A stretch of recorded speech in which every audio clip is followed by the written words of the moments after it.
아담이 죄를 지은 날 이래로 죽음은 잔인한 왕처럼 사람들 위에 군림해 왔어요. 만약 예수님이 죄를 지은 적이 있었다면 죽음이 그분의 시체도 썩고 악취나고 천천히 흙으로 돌아가게 만들 거예요. 하지만 1000년 전에 선지자 다윗은 이렇게 기록해 놓았어요. 주께서 주의 거룩한 분께서 썩지 않게 하실 것입니다. 죽음과 무덤은 결코 죄를 짓지 않은 분에게는 아무런 힘도 쓸 수 없었어요.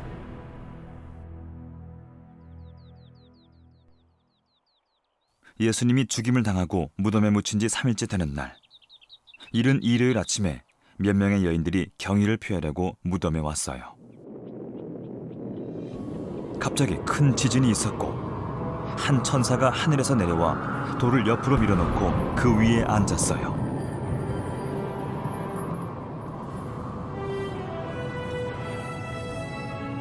군사들은 기절했는데 그 천사가 여인들에게 말했어요. 두려워하지 말라. 너희가 십자가에 못 박히신 예수를 찾고 있는 것을 안다. 예수께서는 여기 계시지 않고 말씀하신 대로 살아나셨다. 여기 와서 예수께서 누워 계셨던 자리를 보라. 그리고 빨리 가서 그분의 제자들에게 예수께서 죽은 사람 가운데서 살아나셨고 너희보다 먼저 갈릴리로 가시니 그곳에서 너희가 예수를 보게 될 것이다 라고 말하라. 그러자 여인들은 서둘러 무덤을 떠났습니다. 그들은 두려우면서도 한편으로는 기쁨에 가득 차 제자들에게 알리려고 뛰어갔습니다. 그때 갑자기 예수께서 여인들에게 나타나 말씀하셨습니다. 평안하냐? 그들은 예수께 다가가 예수의 발을 붙잡고 예수께 절했습니다. 한편 군사들은 성으로 가서 종교 지도자들에게 일어난 일을 이야기했어요. 그러나 그 지도자들은 아주 많은 돈을 군사들에게 주면서 말했어요. 예수의 제자들이 밤중에 와서 우리가 잠든 사이에 시체를 훔쳐갔다고 말하라. 하지만 그들이 하는 거짓말이 진실을 숨길 수는 없었어요. 무덤이 비어 있었어요. 죽으심으로 예수님은 우리의 죄의 빚을 갚아주셨어요.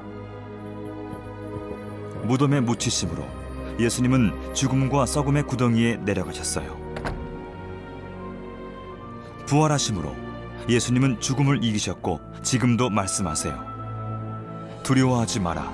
나는 처음이요 마지막이다. 나는 살아있는 자다. 나는 죽었었으나 보라, 나는 영원토록 살아있는 자니 나는 죽음과 음부의 열쇠들을 가지고 있다. 이 좋은 소식을 믿는 모든 사람들에게 죽음은 단지 왕이 계신 곳으로 들어가도록 열린 문일 뿐이에요. 왕은 이렇게 말씀하고 계세요. 내가 살아있고 너희도 살 것이기 때문이다.